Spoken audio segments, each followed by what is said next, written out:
It's the hallmark of the old WASP establishment, a class that regards taking pains with language as the unerring signal of somebody who's trying too hard. You are, you know? Just like, well, this will be developed right away.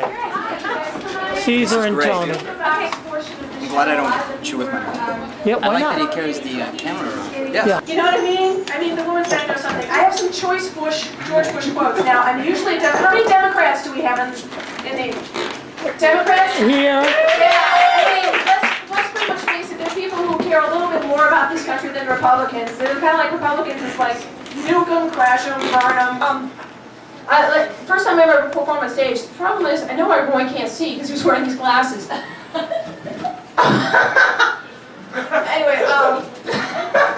what can I tell you, right?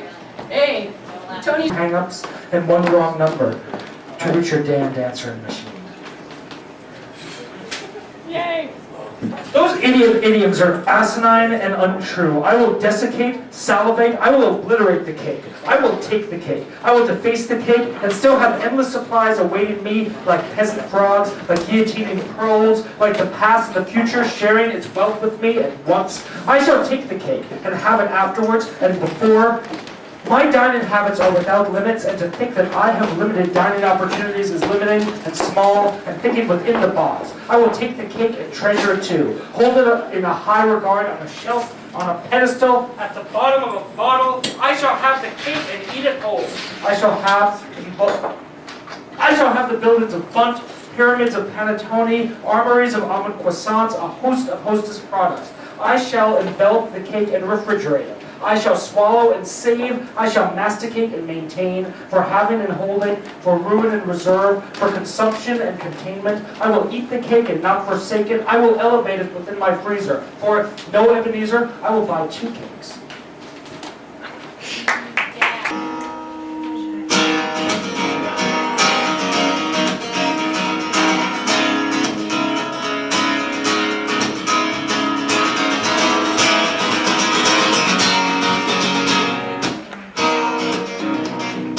Take a look, boy. I'm the real thing. And when I'm gone, I'm nothing.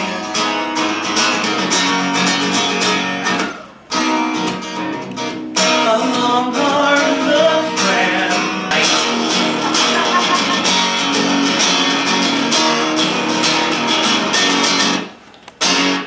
I'm gonna tell you so you can't pretend you didn't know. Your Bible bashing bullshit really hurts.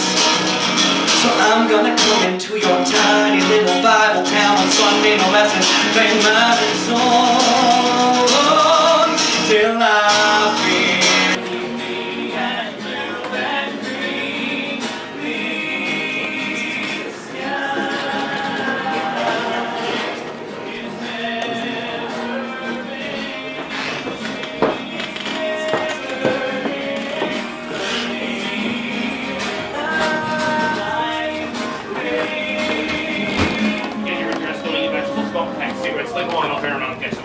Got it? Good. The rest of you just shoot up and go long. My recollection.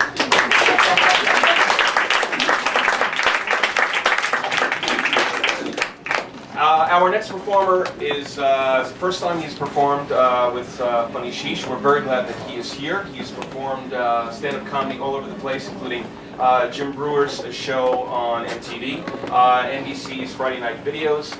He's a fixture at the comic strip, and we're glad that he is here. Ladies and gentlemen, give it up for Lenny Marcus!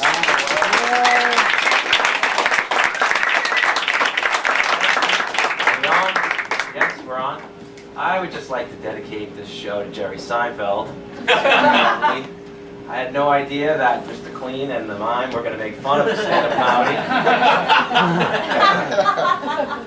I worked very hard, and my personal influence in this world is Jerry Seinfeld, so you can imagine my horror in the corner. And realizing that somebody hates stand-up comedy and everything I stand for. Okay, well, now I feel it's my job to do Jewish jokes for the next 7 minutes, because apparently Jewish jokes aren't funny. I almost missed this show. You know why? Because the MTA hired a German subway conductor. A German subway, yeah, and you can't hear him because of the PA, so it sounds like this. The next stop will be... I and the rest of the Jews get off the train. 42nd Street, you've heard that before. I don't think so. By the way, that's a Jewish joke, and some of you laughed. Okay. Yes!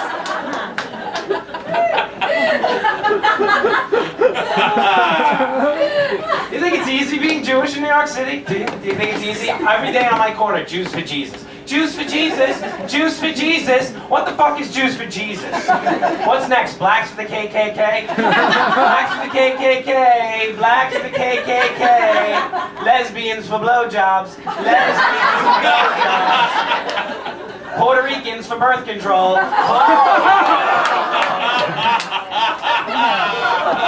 I think you see my point. 2 Jewish jokes with laughing. I'm coming down with something. Oh, by the way, another guy in my corner, Jesus loves you, on the other corner. Jesus loves you. Jesus loves you. What do you say to that? And I said, you know what? He never calls. We're breaking up.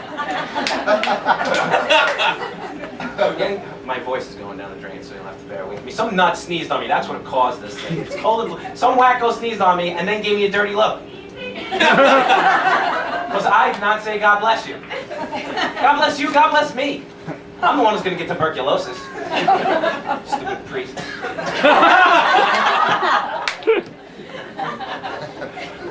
City's disgusting, isn't it?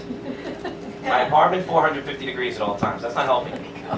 Yeah, 450 at all times. If I was naked rolling around in breadcrumbs, I'd be shake and bake Lenny, I swear to God. It's so hot in my apartment, I don't have roaches. It's too hot. I have scorpions. People ask me where I live, I tell them Africa. Come on, where do you live? Africa. Like, what's your address? I'm like, my address? Africa. Apartment.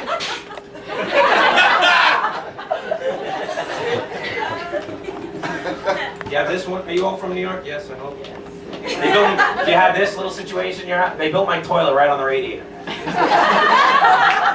Right there, right on it. In the wintertime, I have no hair rolling down the right side. If I want to take a crap, I gotta put sunblock on my penis. One time my girlfriend comes in, she just starts screaming at me, "It's so hot here, I can't take it anymore. Open a window, I'm scared, I hate it." And I realized I don't have a girlfriend, I'm hallucinating. It's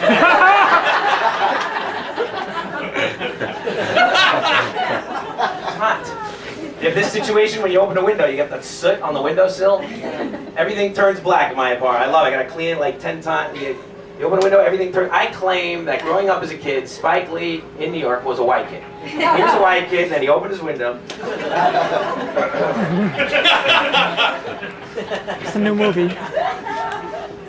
My TV set has so much dust on it, I threw it out. I just threw it in the garbage. It looked like a fuzzy tat or something like that, electric tat, so I threw it out. And I called the cops. This is how I got back. I can't keep up with the place, so I called the cops, and I was like, you know what? Somebody stole the television. Really? There was a burglar? Yes, there was a burglar. Well, when can we come and dust for prints? I was like, how about every Tuesday? The place is disgusting.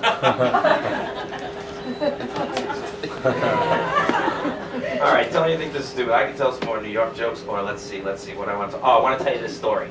Okay. My phone didn't work. I got home from work one day, and my phone didn't work, and apparently I was sitting on the windowsill. What happened was I was sitting on the windowsill in a storm, and if it gets wet, it won't work. It'll knock out the whole line. But I don't know this. I'm going to wait for the day. So I come home. The phone doesn't work. I call Verizon. Hello, can I speak to whoever customer service gets on the phone? Yes, sir. What can I do for you? Okay, 212-874-2010. My phone doesn't work. How do you know it doesn't work? And I called them on my cell phone just to make sure that you know this fact. Okay? How do you know your phone doesn't work? And that's the stupidest question I've ever heard. How do I know my phone doesn't work? All I said to her was, I'm in my 30s. Okay, that's how I know my phone doesn't work. Because maybe I don't know how the carburetor doesn't work, or maybe I don't know that when I plug in stuff, my toast comes out. I don't know how electricity works. Or PMS, I'm going to have to go to a class. But if I pick up the phone, I don't hear, my phone's broken. You know what I mean? How do you know the phone doesn't work? All right, so I was like, look, it doesn't work. And then she asked me like the stupidest question I've ever heard in my life. She goes, well, how did you make this call? Well, it's not bad enough that the phone company doesn't have caller ID, that she didn't match what number I called on my cell phone to the number I gave her that doesn't work, or the fact that, you know, like every little girl with a cup, you know, can hear the connection on a cell phone like this. Hello, I'm calling you on my cell phone. But her, it's a perfect fucking connection. But the thing that got me is the way she said it. You know, how are you making this call? She kind of accused me of lying about it. How am I making this call? Like, I am the worst fucking practical joker in the history of the world. You know what, honey? You know, do you want to watch a movie? Now, I know what's funny. Let's call Verizon. And we'll prank them. Hello, Verizon? Yes. My phone doesn't work. 212-874-2010. Oh, you're checking it? I'm on it now. Yeah. Oh, I'm sorry. You got me.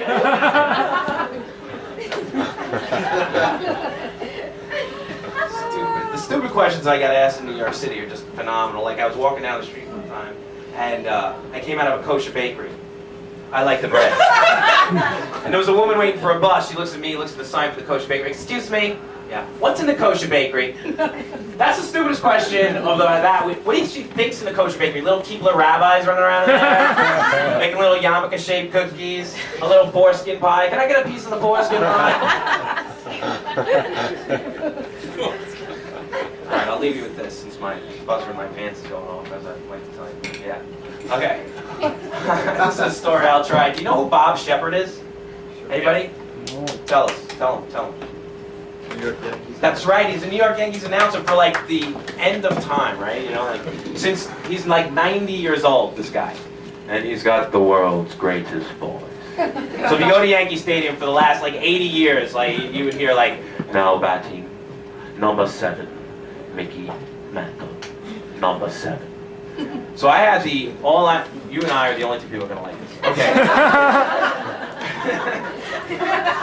I go to Yankee Stadium, and I had the pleasure of sitting in the press box, you know, at Yankee Stadium, and Bob Shepard is still doing the game. You can barely see, but he's still doing the game. And I had to go to the bathroom, so I go to the Yankee Stadium bathroom in the press box, and it's just me going at the urinal, and who walks in and stands at the next urinal? Bob Shepard. And I'm thinking, this is the greatest moment of my life, you know what I mean? I go on to talk to Bob Shepard, but we are at the urinal, so wise ass that I am. I had to do it. I mean, the guy's 90, but I was like, I just like pulled back and I was like, now peeing. Number 1, Lenny Marcus. Number 1. And Bob Shepard looked at me and said, son, you are an idiot. Good night, everybody. Thanks. Lenny Marcus. That was funny, Lenny. Thanks a lot. That was very funny. Thanks for a show. I hope you do another funny whatever this is called. I hope you do another one. Whatever the name of the show is. I don't know. Funny. Anderson has her hand on my breast. And, what a, well-formed breast it is, Lieutenant Baker. Why, thank you, Lieutenant Anderson. Don't mention it. Now, back on task! Yes, you see, ladies, you may find yourself in this sort of situation from time to time, but that does not make you a lesbian. Doesn't mean you enjoy your fellow officers' cushiony fun bags. Does not mean that you're part of that scene in Ghost where Demi Moore and Whoopi Goldberg get it on. God, I love that scene. Doesn't mean that you munch rubbery box. It doesn't mean you enjoy us. I got my last 60 cents in the whole damn world. My legs will have to get me the rest of the way. I'll get there, I gotta crawl my hands and knees. Damn it, I'll get there, I'll die trying. And it's 28 blocks to the place I can rest. That big exam room where I'm taking that test. And my only thought walking down Broadway alone is that I'm 28 blocks from being halfway.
Ranger and the others. And there are lots of things we never said about their life. I could have been if I had had the sense to stay away.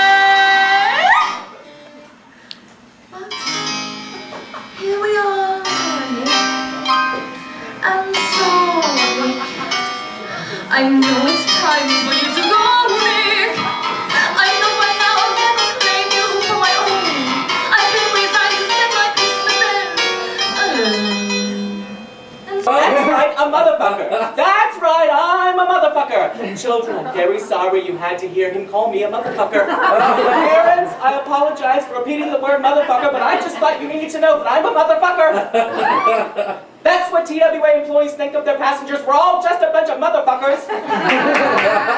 Everyone was a little stunned. People are going, did he just say motherfucker? He did say motherfucker. The flight attendants are freaking out, trying to get the man off the plane. Finally, the gate agent drags the man off the airplane. Not before he gets up about 4 or 5 more good motherfuckers. Someone gets on the PA system and says, ladies and gentlemen, we apologize for the disturbance. Apparently the passenger in question had a coach ticket and refused to leave first class. Let this be a lesson to you. His luggage is being removed from the cargo bay. As soon as it's been done, we'll be in the air. Thank you for flying TWA, and once again, we apologize for the disturbance. All that just to fly first class. I thought I'm very in touch with this man. We were in the air shortly. And after all that excitement, I got very tired. I drifted off to sleep and I had a dream.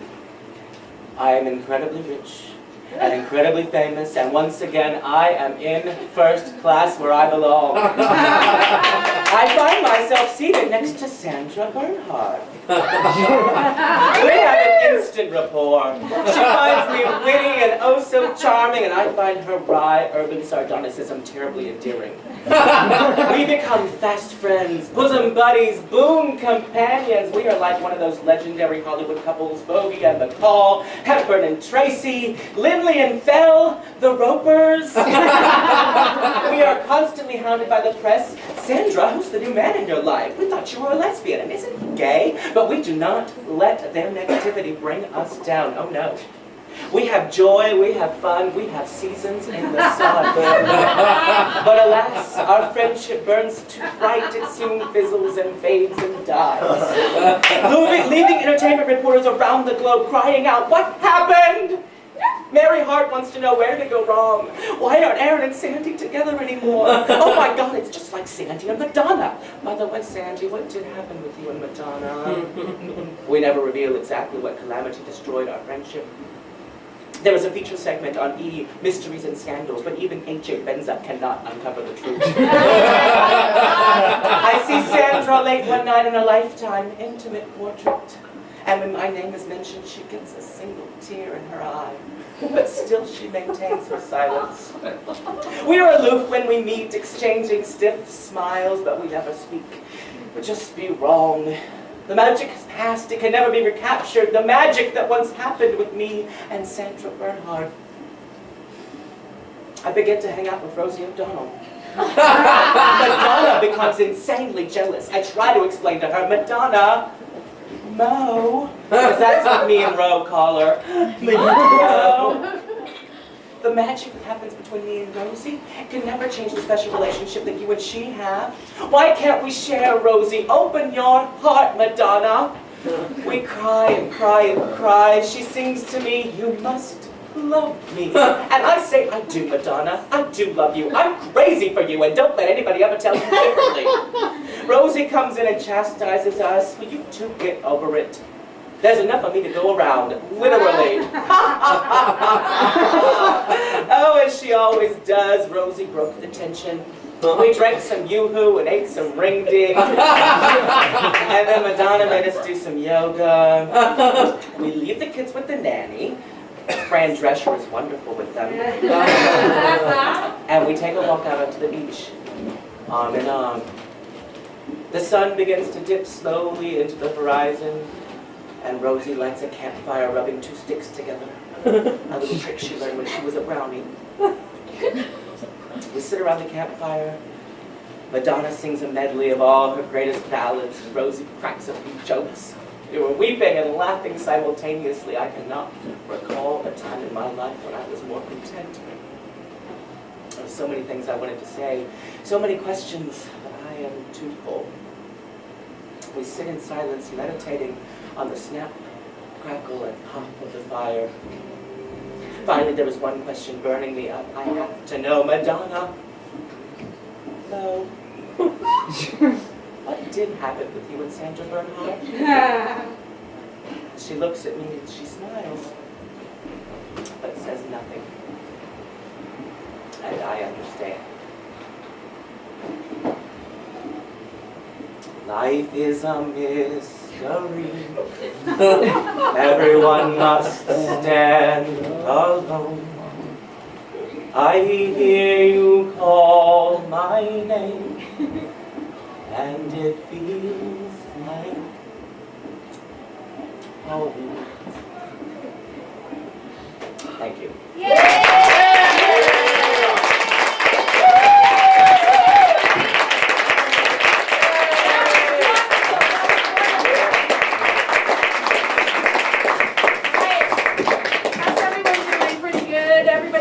Time so far. We're all happy. Happy to be. That was fantastic. Thank you, Aaron. That was great. Next up, we have a wonderful young man. Would you give it up for Peter Dizozza? Peter Dizozza.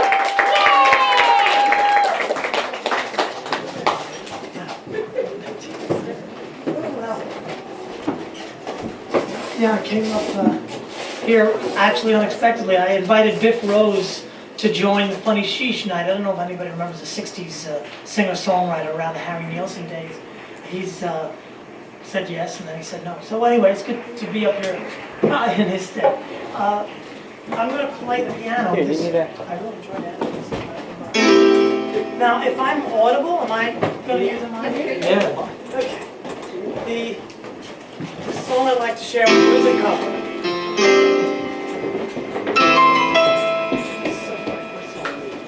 Okay, back to get wrecked. All respect to those who break their necks to keep their whores in check. So they sweat a brother majorly. I don't know why your girl keeps paging me, just to tell me that she needs me. Plus when she sees me and every time she leaves me, she squeezes me. Lady, take it easy. Hate to sound sleazy, but tease me. I don't want to hit the sack easy. And yo, bustin', baby got a problem saying bye-bye. Just another agent upper fly guy. You ask why, don't matter. Well, I just got fatter. Now everybody's looking for the ladder. Ain't no me being greedy. You want to see the dollar beeper number, baby, when you need me. I'll be there in a jiffy. Don't be picky, just be happy with this quickie. When you learn, you can't time it down, baby, don't check it out. I get round and round, round and round, round and round, round they go, round and round. Fingertips on her hips as a tip, gotta get a tight grip, don't slip, loose lips, sack ships, it's a trip. I love the way she licks her lips, see me jocking through a little twist in her hips, cause I'm watching. Conversations on the phone till the work gets home, now we all alone while the lights on. Get it off, time to set it off, get you wet and soft, something's on your mind, let it off. You don't know me, you just met me, you won't let me. Well, if I couldn't have it, silly rabbit, why you sweat me? It's a lot of real G's doing time, cause the poopy bit the truth and told a lie. You picked the wrong guy, baby, if you're too fly, either hip to draw, search for a new guy. Cause I only got one night in town, break down and be clown, baby doll, are you down? I get around and round, around and round.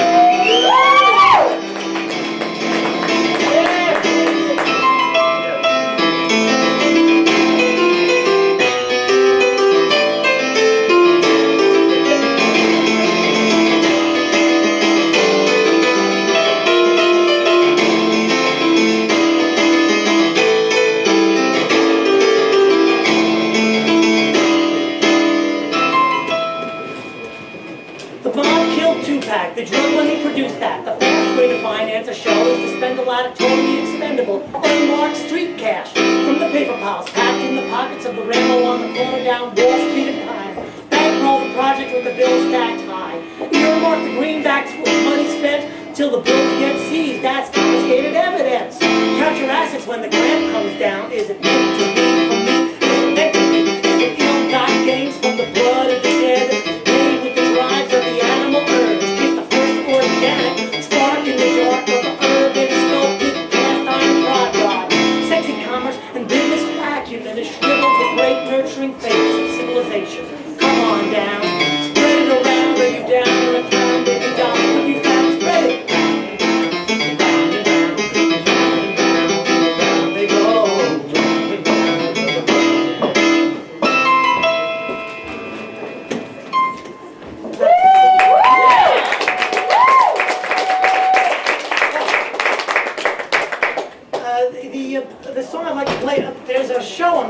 the WA Center. It's the Williamsburg Art and Historic Center. It's inspired by a cartoon called Porky Pig in Wacky Land, as well as the factual material. It's a true story. You know, back in the turn of the last century, the possibility of a dodo still escaping extinction existed in the world. People were hoping maybe to find it. Members of the Explorers Club set out on their journeys to Africa and explored terrain, and that's when they find the last dodo.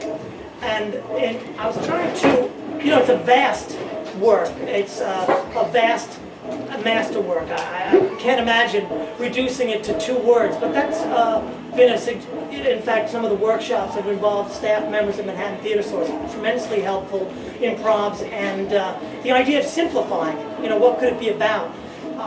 The 2 words that I think sum it up are, it's about civilizing sex. The Last Dodo. I hope you'll see it. It's Friday and Saturday at the it's at the Williamsburg Art and Historic Center in Williamsburg, Brooklyn. The song that ends it is called, and it's pretty much, it's coming out of the nonsense mentality. It's called, well, the last dialogue. Patroff, one of the men of Chernobyl who goes out every night and picks up these dodos, he says, "You are so beautiful. I'd very much like to enter your womb," this to the newborn dodo. She says, "I'm sorry, sir, I say no." And he says, "Then stand back as I enter your egg." Every time I look at you, I feel so happy, feel so good. Every time I look at you, I say, out and about we go, out and about they go, out and about like a shadow without a doubt. Hold me, save me, come hold me and save me. Take me, oh take me, stand outside and wake me with bok choy when a man goes a birding, bok choy when his muscles are hurting. You're here, so spurting. Other birds find it disconcerting. You sigh when it's my masturbation. You cry at a gas contemplation. You once were a fetus. Take your place in the space between us. You call for a new demonstration. Your cause for an emasculation. You're giving me hope. You're giving me love. You're giving me joy. And all I really want is bok choy.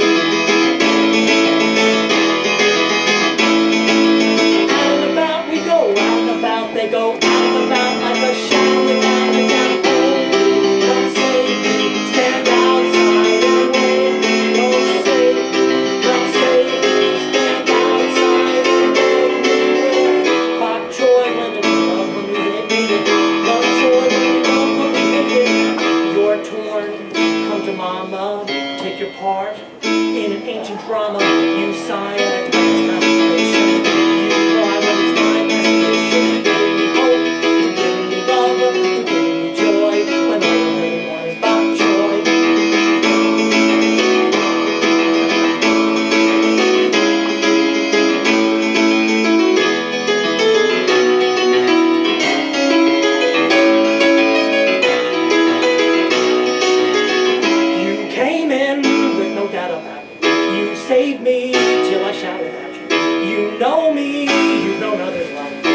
Lonely, but it clears the psyche. You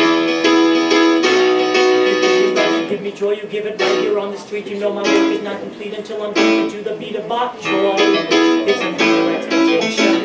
Bok choy is a real revelation. You're giving me love, you're giving me joy, you're giving me hope. But all I really want is bok choy. Motivation, bok choy is a new expectation. You scream out of boredom, they're fun.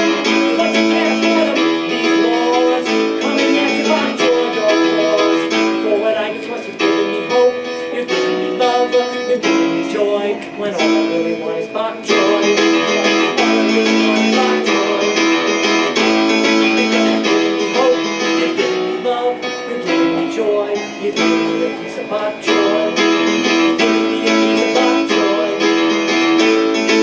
I know you want to see me, but you treat me like a piece of bok choy. That's right, it's a new expectation with a sad situation, and it goes by the name of bok choy.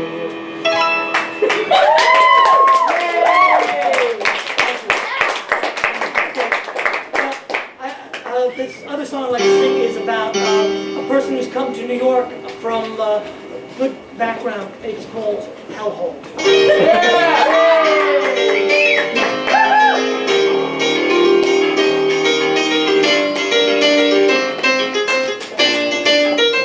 Hellhole, the prettiest girl in town. Hellhole, the prettiest girl in town. Hellhole, the prettiest girl. So how'd she wind up in?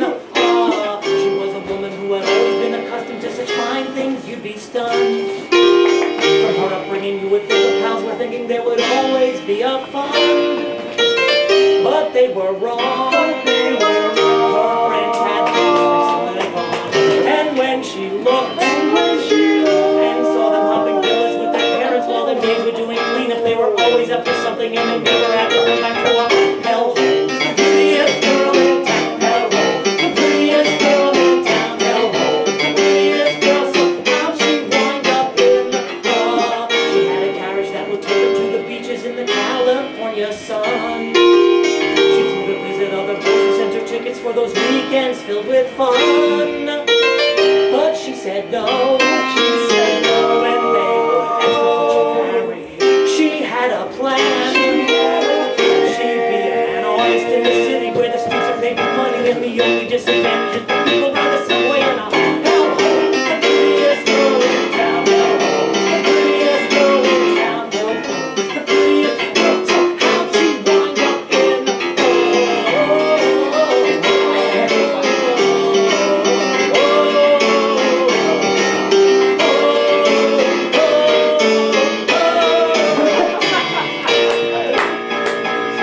She had no patience for incompetence and weakness, and she drove herself real hard. And pretty soon she saw a decade pass before her as she billed her credit card. Then she met Rolf. He did it in the canyon.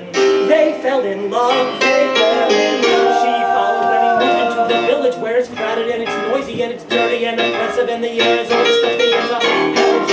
The prettiest girl in town, hellhole. The prettiest girl in town, hellhole. The prettiest girl, so how'd she get out of her? There comes a time in the struggling artist's life when the funding is there and the appraisals are approved and all the people come and somewhere there is love. Thanks to the man who made it all possible, brought to you by these sponsors, whom we thank for their support.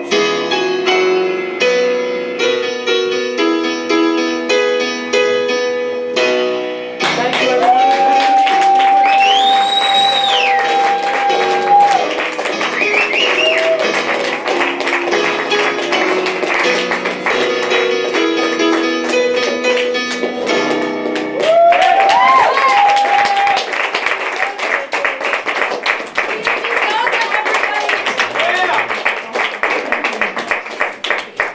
Hellhole.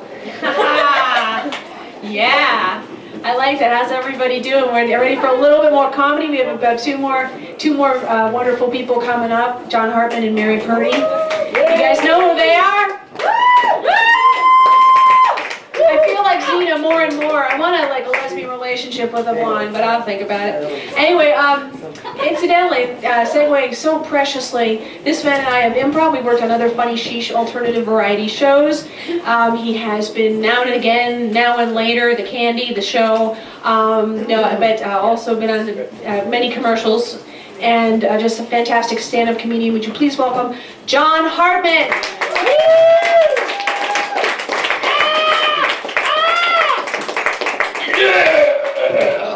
And now my impression of a mannequin. Thank you, you're a lovely crowd. Actually, I'm just replacing someone, so yeah, we'll write it as we go.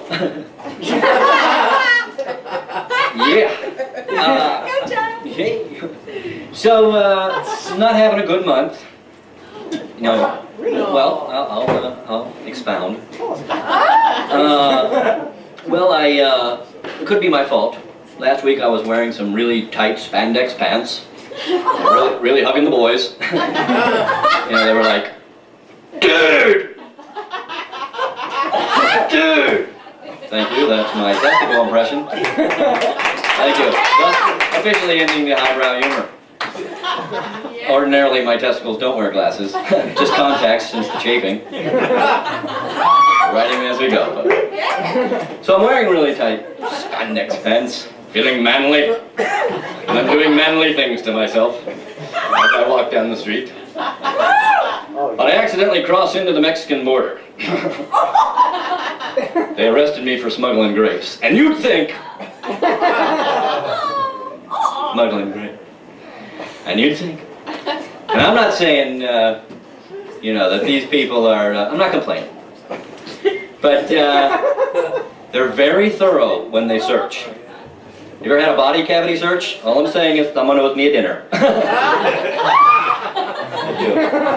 Thank you. Writing as we go. I am an actor. Thank you. Whoa. Yeah.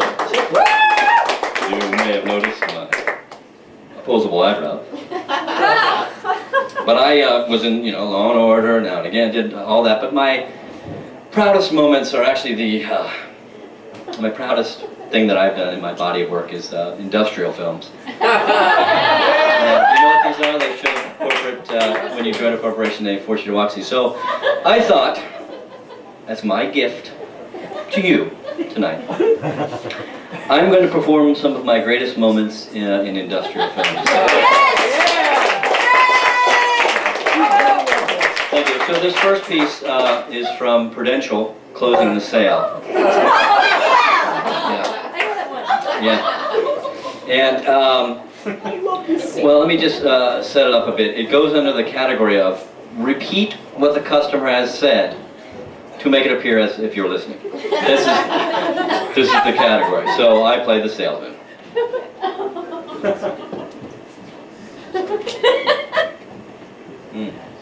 Note the concerned look.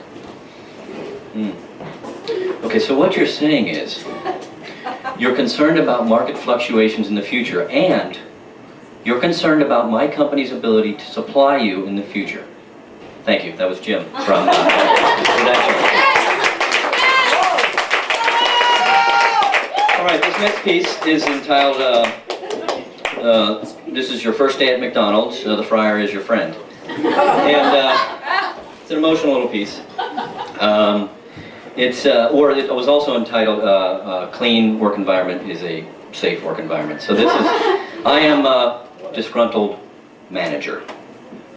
All right, this is first day at McDonald's. Disgruntled manager. You know, Janine, you really should put your hair up around the fryer. That's not safe activity, and I won't tolerate it in my store. Thank you. My gift to you as an actor, my craft. Okay, this next piece, this is going to be fun, because we're going to include everybody in this one. This is actually a sexual harassment film. Yeah, so it's going to be a little emotional for all of us. So, you know, but it's a group discussion thing. This one's entitled, That's Not a Cucumber, A Tale of Sexual Harassment. And, yeah, I'm going to tear up, so bear with me. Okay, this is, I'm going to need you for this. Okay, so I need the eye contact because I'm going to have to emote. Okay? So this is what it's, You Decide was the name of this segment. So, you decide. Sexual harassment. Example A. I did all the examples in the movie. Example A. You decide. Sexual harassment. Wow, Carol, that top looks great on you. Discuss.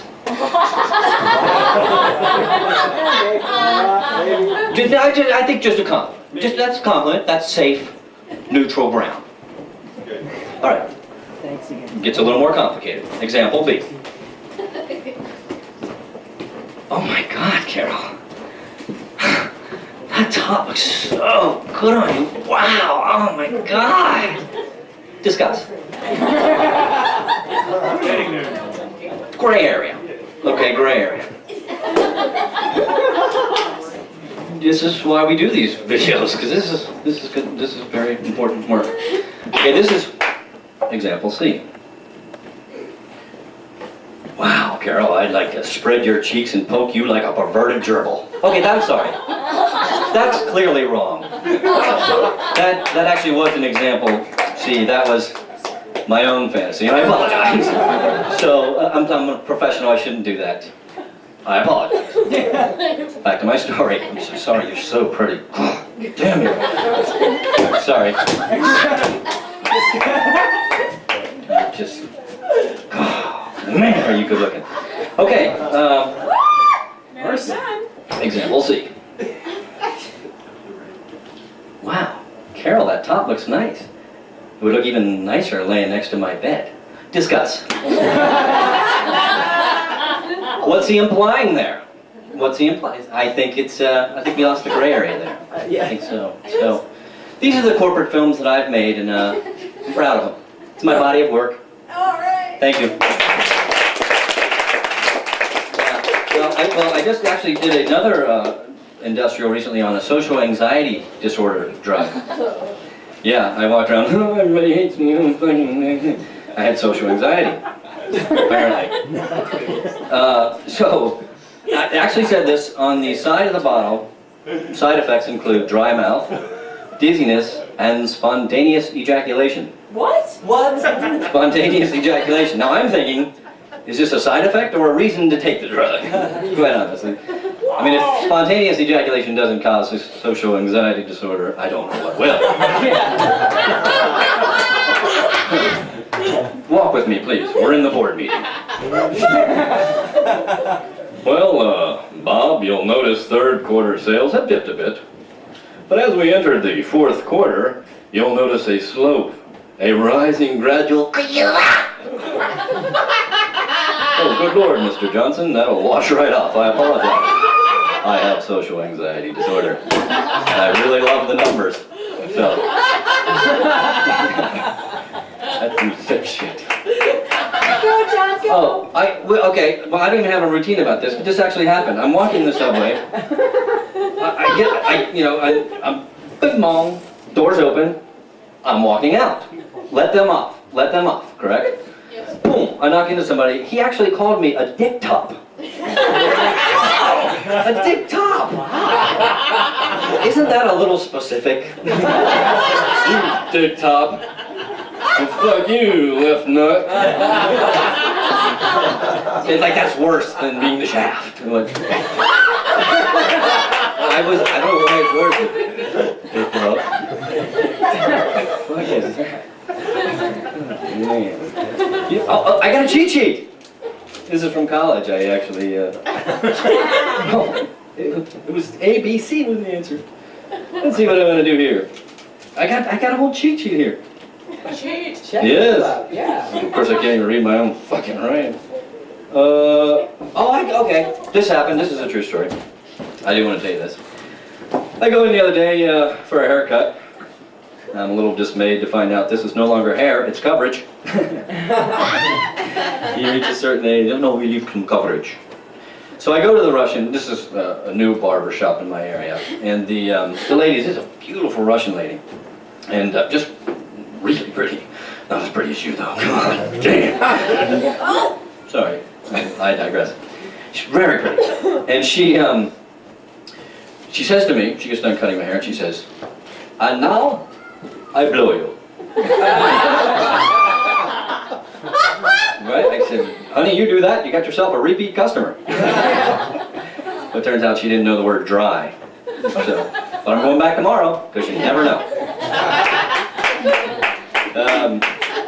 All right, well, that's about all the time I have, I think. Wait, unless you want to do more. Keep going, John. Oh, you're too kind.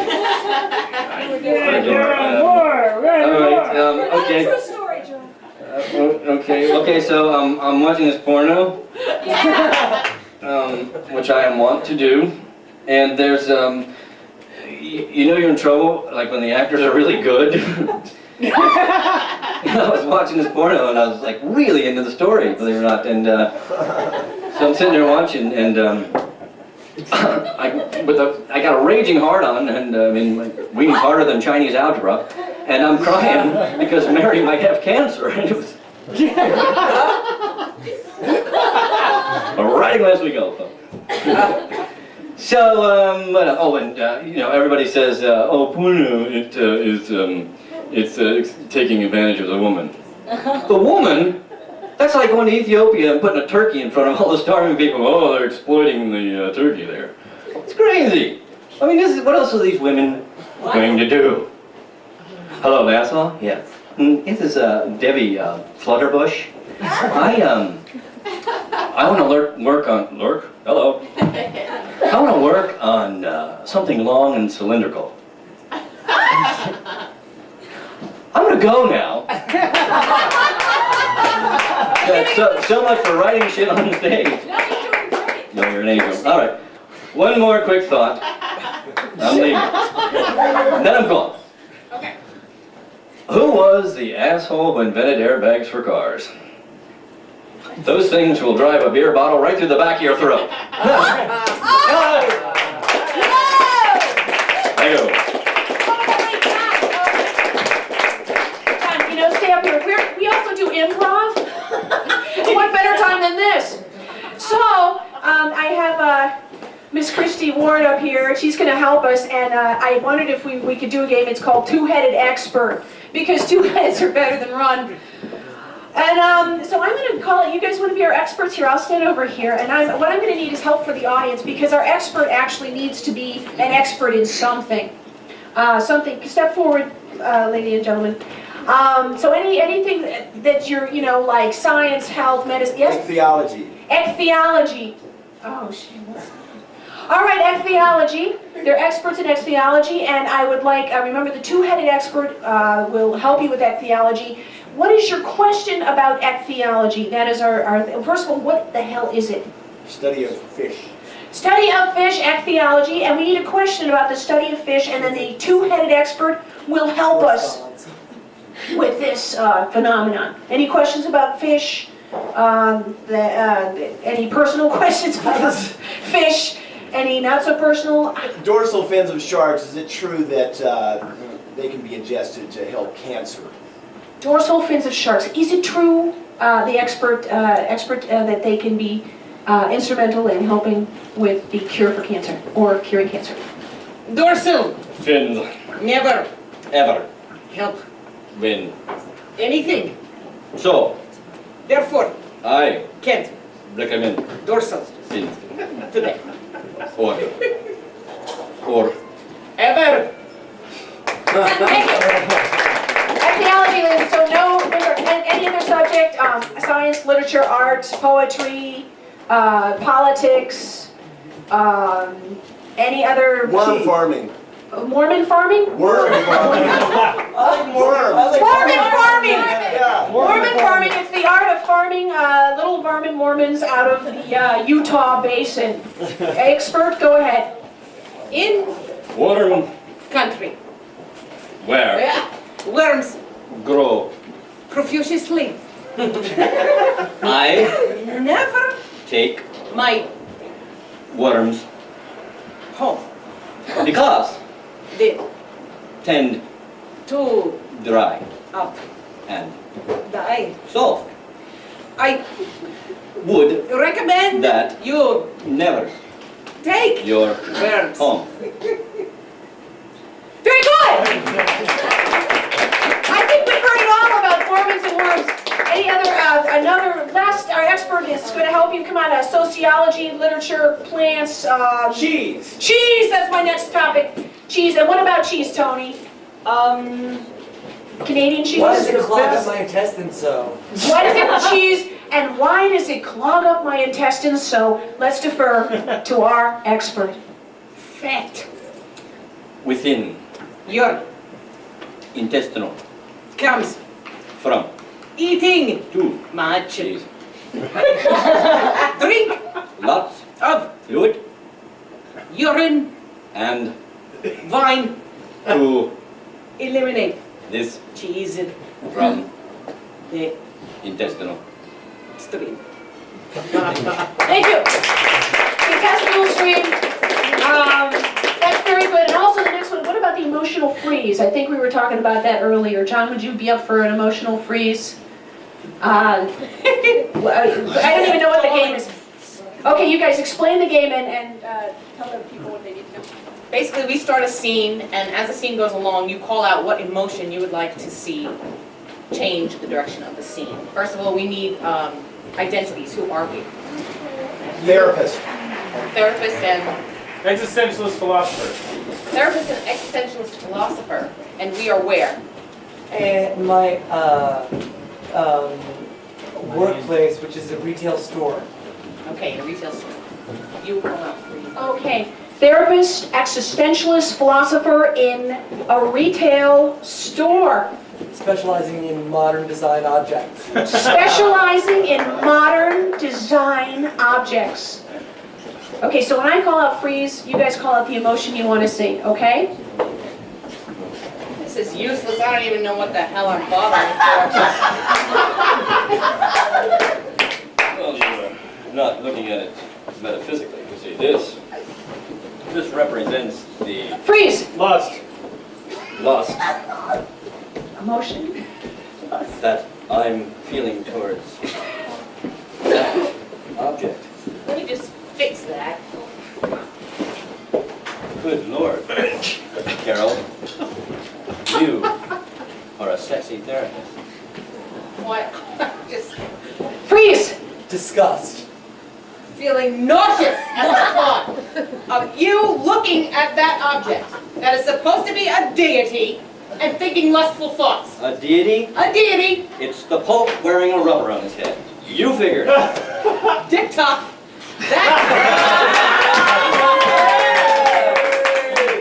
That rubber signifies man's plight into his descent into madness. Freeze. Ennui. Boredom. Thank you. Fear. Yeah, I guess so. Yeah, well, you know, madness and all. Yeah, blah, blah, blah. Madness, life, the bitch, blah, blah. Did you ring up that sale? Beg your pardon? Did you ring up the sale? Yeah. Freeze! Anger. Always ring up the fucking sale. Can you ever do anything around this store? Miss, I'm a therapist. I'll analyze the fucking works and never ring up a sale. You know, you're costing us a shitload of money. It's my freaking store! I can cost us whatever I want! Well, it's not really, because in a larger sense, the world belongs to man. I gotta lay down and think about this. Freeze! Religious epiphany. It's come to me. I'm coming to... The reason why we never make any money is because you don't believe in anything but your own shit. Oh my God, I'm seeing the light. You're right. I don't believe in anything but my own shit. And I do nothing but tell penis jokes on stage. Freeze! One last emotion for these guys. Sadness. And I'll never be any good at improv when I'm thrown in at the last minute. I know. So, I just want you to know that you and your shop, thank you. I just want you all to know that you and your shop have scarred the earth and have scarred my heart. And now I'd like to sing a song entitled Scarred My Heart. You start, honey. My heart, there's a scar. It makes me cry when I look at the jar of empty money, you useless dick boy. Take it, John. There you go. And now to the bridge. Testosterone Kills. Dick top man. Dick top man. He's a genuine dick top man. hallelujah! In his modern religionist epiphany store. Thank you. Thank you, ladies and gentlemen. Don and Christie-Ward at our automatic improv. We've learned a lot. We have a pretty good show. I think we're going to take just a few minute break, and then we're going to be back for a closing act very pretty. Stay with us for the next 10 minutes. Thanks.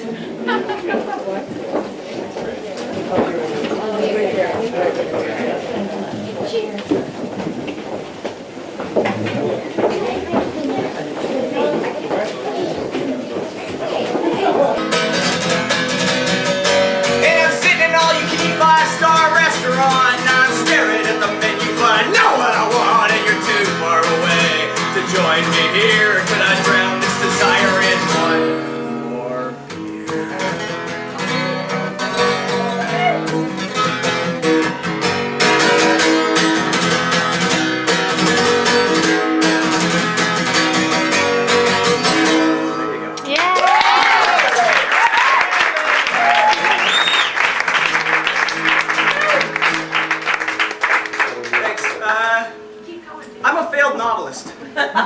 It's true. That's why I took up songwriting, because like I wrote 2 novels like coming out of high school. You had no business writing novels when you're in high school. It's like you're not nearly smart enough. I didn't know that. I was like all, egotistical and shit. So instead I wrote like, I tried to write little novels that were 3 minutes long. And this one became the title track of my new CD, or my most recent CD. It's not new anymore, it's like a year old. I guess I gotta make it up. Anyways, this is called A Single Language. Yeah. What's it called? A what? It's really great. I'll tell you later. Janet was saying she loved working down at the Blue Moon. It was never ever dull. Yeah. She came from a place with white snow and wide streets. Spent her teenage years in Mall. She could leave at any time. She could leave at any time. Although there's nowhere else she'd rather be. She could leave at any time. Oh, she could leave at any time. Although there's nowhere else she'd rather be. Rita sat alone on a stool at the end of the bar, reading some school stuff. Toucan hangs up the phone and pumps his fist. He impressed the community enough. And Rita looked up and the moon made her hair glint a little in the dim yellow light. It caught Toucan's eye and he thought to himself, God damn it, there goes my night. And outside the grand delinquents were stopping traffic with commotions. And inside the nobodies were changing the world because there was nothing else to do. And outside the big kahunas were carving up the competition. Then inside things got blurry because there was nothing to compare it to.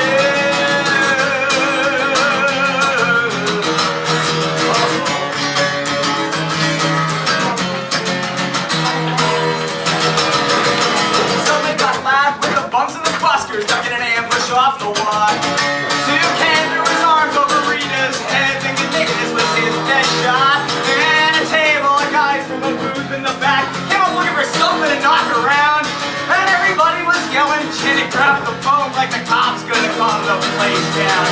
But there was enough momentum to push the whole New Salvador across the broken bottles, blood and chairs across the floor.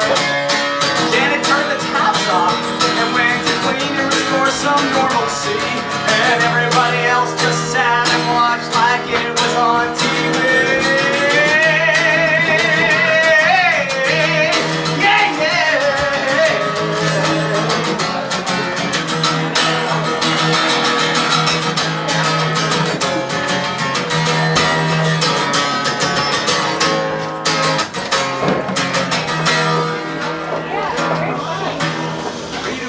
Hiding under Toucan's arms. She'd been waiting for this for months. She said, Toucan, my man, what took you so long? We're on the same page for once. She stood up straight with his arm on her shoulder. They hit up and slid out the door. And through the still flying fists and the screaming they kissed till tomorrow on her mother's porch. And on Foreston, the street light out and the light made their faces like last frame of a movie. And 8 blocks away, the sounds of the melee can still be heard. Somebody was calling someone out of the bar with a single angry word.